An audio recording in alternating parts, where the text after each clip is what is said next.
Assalamualaikum warahmatullahi wabarakatuh. Salam sejahtera bagi kita semua. Shalom, Om Swastiastu, Namo Buddhaya, salam kebajikan.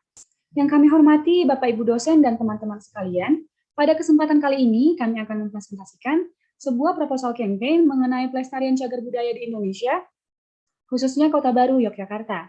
Adapun tagline daripada campaign kami adalah Cagar Budaya, Sadar dan Jaga. Namun pertama sekali, izinkan kami memperkenalkan diri kami terlebih dahulu. Tim kami terdiri dari yang pertama, Alexander Riki Purnama dengan NPM 21031021020. Yang kedua, Alivia Shirley Septiani dengan NPM 2103102102025. Dan yang ketiga ada saya, Moni Berliani Simamora dengan NPM 2103102102029. Yang pertama sekali, kami akan memaparkan mengenai analisis situasi dari proposal campaign kami. Seperti yang kita ketahui, Indonesia merupakan negara dengan cagar budaya yang cukup banyak. Belum lagi cagar budaya ini ternyata kian bertambah seiring waktu. Hal ini dibuktikan dengan peningkatan cagar budaya di Indonesia yang cukup tajam dalam kurun waktu 5 tahun, yaitu pada rentang tahun 2015 sampai tahun 2019, cagar budaya Indonesia mengalami peningkatan sebanyak 1.928 cagar budaya. Dan pada tahun selanjutnya, yaitu pada tahun 2020, Indonesia kembali mengalami peningkatan cagar budaya, yaitu sebanyak 176 cagar budaya. Namun peningkatan cagar budaya yang paling tajam terjadi pada tahun 2017 dengan bertambahnya 119 cagar budaya. Seperti yang kita ketahui, cagar budaya yang banyak ini ternyata tersebar di seluruh Indonesia, di seluruh daerah di Indonesia. Dan daerah dengan jumlah cagar budaya paling banyak tersebar daerahnya adalah Provinsi Daerah Istimewa Yogyakarta. Dengan jumlah cagar budaya tersebar di dalamnya adalah 707 cagar budaya. Cagar budaya tersebut kemudian terbagi ke dalam 5 kawasan cagar budaya. Yang pertama yaitu KCB Kota Gede, yang kedua yaitu KCB Malioboro, yang ketiga yaitu KCB Keraton, dan yang keempat adalah KCB Pakualaman, dan yang kelima adalah KCB Kota Baru. Adapun fokus utama dari proposal campaign kami adalah KCB Kota Baru. KCB Kota Baru sendiri merupakan kawasan penopang keistimewaan daerah istimewa Yogyakarta. Kota Baru ini terletak di Kecamatan Gondokusuman, Kota Yogyakarta. Kelurahan ini adalah tempat bersejarah dengan banyaknya peninggalan bangunan dengan gaya arsitektur Eropa. Mungkin banyak dari pengunjung atau masyarakat Yogyakarta yang paling mengetahui tempat paling ikonik di sini, salah satunya adalah Gereja Antonius Padua, yang merupakan salah satu bangunan dengan gaya arsitektur Eropa yang masih berdiri hingga saat ini. Selain itu, dalam surat keputusan Gubernur Daerah Istimewa Yogyakarta nomor 186 tahun 2011, Kota Baru termasuk ke dalam 6 tempat yang ditetapkan sebagai heritage dan juga penopang keistimewaan Daerah Istimewa Yogyakarta. Oleh karena itu, Kota Baru merupakan cagar budaya dengan kriteria pelestarian tertinggi di Yogyakarta, yaitu sebesar 72%. Namun, tingginya kriteria pelestarian Kota Baru ini belum menunjukkan atau belum membuktikan adanya kesadaran dan juga kepedulian dari masyarakat ataupun pengunjung Kota Baru untuk menjaga pelestarian ataupun perlindungan terhadap cagar budaya yang satu ini. Hal ini dibuktikan dengan adanya pelanggaran-pelanggaran yang terjadi di Kota Baru, belum lagi ditambah dengan peninggalan sejarah yang saat ini ternyata hanya tersisa 45% dari sebelumnya. Hal inilah yang semakin menunjukkan bahwa kesadaran ataupun kepedulian masyarakat dan pengunjung Kota Baru masih sangat perlu untuk ditingkatkan untuk perlindungan dan juga pelestarian cagar budaya yang satu ini. Untuk selanjutnya silahkan dilanjutkan oleh teman saya. Adapun problem statement yang kami angkat setelah meneliti mengenai cagar budaya di Indonesia, yaitu kurangnya kesadaran masyarakat Kota Baru untuk menjaga dan melestarikan cagar budaya, ditambah lemahnya penegakan hukum dan perlindungan cagar budaya di Indonesia, menyebabkan kerusakan. Lalu goals yang ingin kami capai untuk melestarikan cagar budaya yang ada di Indonesia, yaitu meningkatkan kesadaran masyarakat akan pentingnya melestarikan cagar budaya, agar kelak generasi kita dapat mengenal warisan budaya yang ada di Indonesia. Lalu objektif yang kami inginkan dalam melestarikan cagar budaya yaitu ada 4. Yang pertama, 80% masyarakat yang terpapar kampanye cagar budaya sadar dan jaga dapat mengetahui pentingnya pelestarian cagar budaya. Lalu yang kedua, 50% masyarakat yang terpapar kampanye cagar budaya sadar dan jaga dapat menyadari pentingnya pelestarian cagar budaya. Lalu yang ketiga, dapat membentuk perilaku peduli masyarakat terhadap pelestarian cagar budaya di Kota Baru. Lalu untuk memaksimalkan manfaat tersebut, kita mempunyai berbagai bidang, yaitu edukasi, ekonomi, dan identitas wilayah. Lalu yang terakhir, objektif dapat mencapai dalam waktu 3 bulan, terhitung dari minggu kedua bulan Juli sampai dengan akhir bulan September. Nah, lalu ada key message yang telah kita diskusikan, yaitu cagar budaya sadar dan jaga, yang berarti sadari arti berharga keberadaan cagar budaya di Indonesia, jaga agar kelak sampai ke generasi selanjutnya. Boleh dilanjutlah teman saya? Target audience. Target primer kami adalah masyarakat sekitar Kota Baru dan juga pengunjungnya. Sedangkan target sekunder, seluruh masyarakat Indonesia, khususnya yang berada pada rentang usia 18-35 tahun dan aktif dalam menggunakan sosial media. Kemudian ada strategi. Dalam strategi ini kami menggunakan social media activation, yang dimana menggunakan sosial media dalam menjalankan program kampanye. Dalam strategi ini kami memiliki 3 fase, ada awareness, education, dan sustainable action. Awareness ini bertujuan menginformasikan kepada target audience tentang pentingnya kesadaran dalam menjaga cagar budaya. Untuk outputnya adalah public awareness, public knowledge, dan public talk.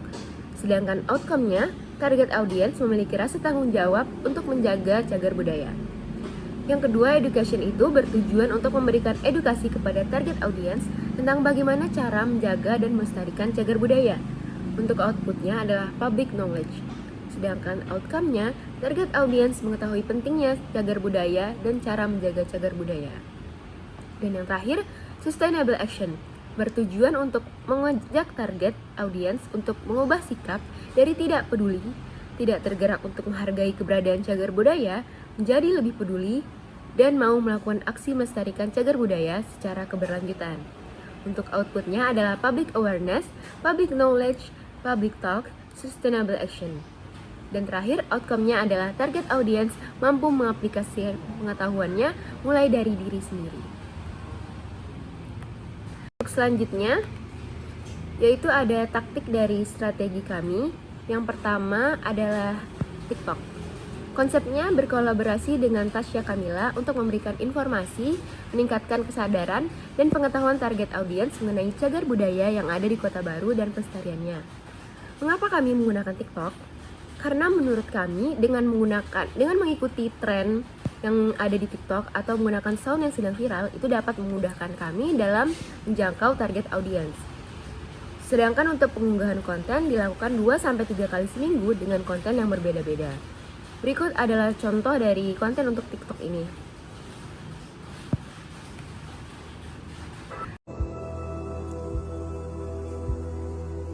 Ngerti sekarang? Ngerti dong, masa nggak ngerti? Selanjutnya dapat dilakukan oleh Moni. Selanjutnya, taktik yang kami gunakan adalah penggunaan sosial media Facebook.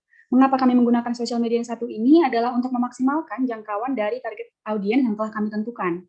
Seperti yang kita ketahui, pengguna Facebook paling banyak merupakan orang tua. Jadi yang kami harapkan di sini adalah orang tua dapat berpartisipasi dalam melanjutkan informasi yang telah kami berikan kepada anak-anak atau generasi yang lebih muda. Jadi informasinya tidak berhenti di orang tua, tapi berlanjut ke anak-anak dan juga generasi yang lebih muda. Untuk konsepnya sendiri, Facebook bekerja sama dengan Kemendikbud untuk memberikan informasi guna meningkatkan kesadaran dan pengetahuan target audiens mengenai cagar budaya yang ada di Kota Baru dan pelestariannya.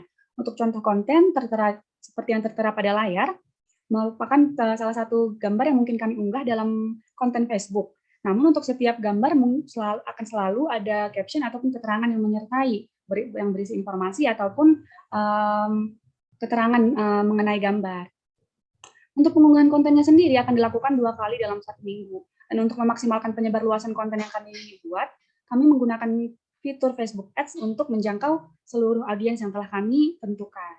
Untuk selanjutnya boleh dilanjutkan oleh teman saya. Lalu taktik yang ketiga itu memakai Instagram dengan konsep berkolaborasi dengan influencer yaitu Tasya Kamila untuk memberikan informasi guna meningkatkan kesadaran dan pengetahuan target audiens mengenai cagar budaya yang ada di Kota Baru dan pelestariannya. Nah, di Instagram ini ada penggunaan konten untuk feeds 2 kali seminggu yaitu berisi tentang kelestarian cagar budaya di Kota Baru. Lalu story 4-5 kali seminggu yaitu berisikan tentang konten interaktif seperti yang ada di contoh konten interaktif. Apakah kalian tahu? Nah, lalu merepost dari video TikTok maupun Instagram serta feeds dari Instagram itu sendiri. Lalu Reels 2-3 kali seminggu, yaitu berisikan tentang repost TikTok serta konten dari Instagram tersebut. Selain itu, agar tercapainya KPI yang kita inginkan, kita menggunakan Instagram Ads untuk guna menjangkau orang-orang untuk melihat dan menjaga kelestarian budaya.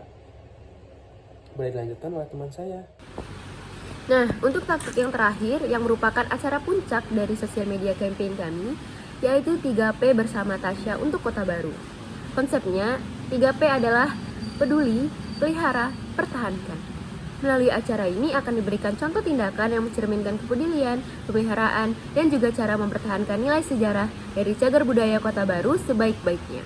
Selanjutnya saya akan menjelaskan mengenai bagian timeline untuk campaign kami. Yang pertama sekali tentunya akan dimulai dari planning dan juga persiapan yang akan dilaksanakan pada minggu pertama bulan Juli. Selanjutnya akan masuk kepada awareness yang akan dilakukan pada minggu kedua sampai minggu keempat bulan Juli. Untuk TikTok sendiri akan dilaksanakan pengunggahan 2-3 kali dalam satu minggu, untuk Instagram 2 kali dalam seminggu, dan untuk Facebook akan dilakukan pengunggahan 2 kali dalam satu minggu.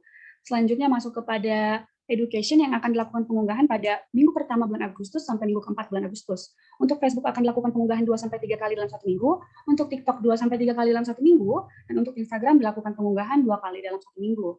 Dan yang terakhir yaitu sustainable action yang akan dilakukan pengunggahan pada minggu pertama bulan September sampai minggu keempat bulan September. Untuk Instagram sendiri akan dilaksanakan pengunggahan 2-3 kali dalam satu minggu, untuk TikTok akan dilakukan pengunggahan 2-3 kali dalam satu minggu, dan untuk Facebook akan dilakukan pengunggahan 2 kali dalam satu minggu. Dan untuk acara puncak ataupun main event akan dilaksanakan 3P bersama Tasya untuk Kota Baru yang akan dilaksanakan pada minggu keempat bulan September. Untuk selanjutnya boleh dilanjutkan oleh teman saya. Untuk budgeting dari sosial media campaign kami sendiri, itu terbagi menjadi 4 bagian. Yang pertama ada TikTok. Untuk TikTok pengeluarannya yaitu jasa desain konten, content writer, content creator TikTok, jasa editing video pendek, jasa influencer, serta TikTok Ads. Lalu ada Facebook, yang dimana pengeluarannya adalah jasa content writer, desain konten, serta Facebook Ads. Kemudian ada Instagram, dimana pengeluarannya adalah jasa desain konten, content writer Instagram, jasa influencer, dan Instagram Ads.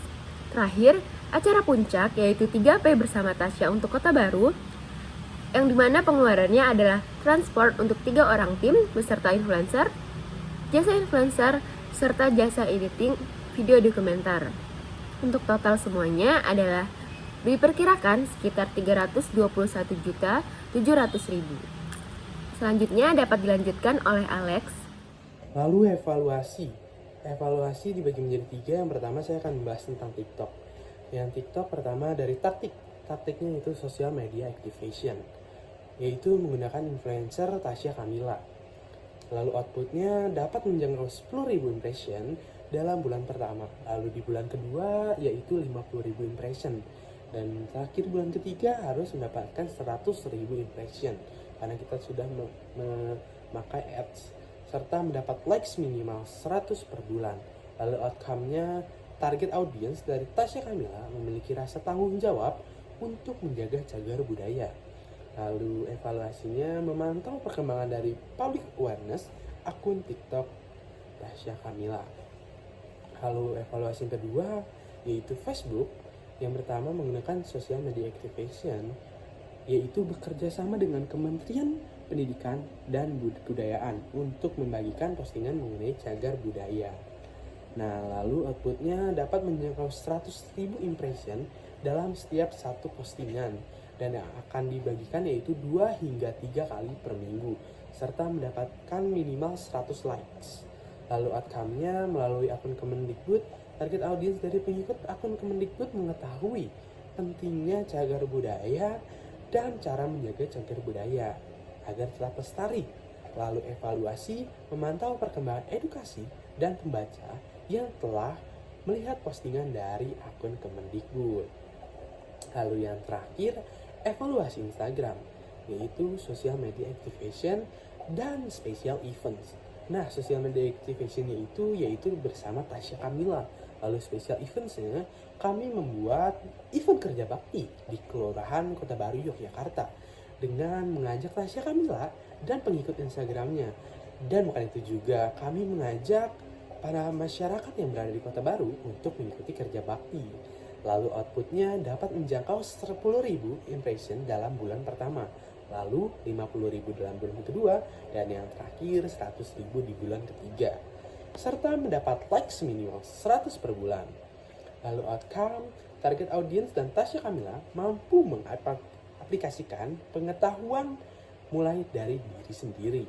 Nah, yang terakhir yaitu evaluasi, memantau perkembangan sustainable action melalui snapgram Instastory dari Instagram melalui akun Instagram Tasya Kamila, yaitu konten interaksi. Sekian presentasi campaign project dari kelompok kami. Maaf bila ada salah-salah kata. Terima kasih.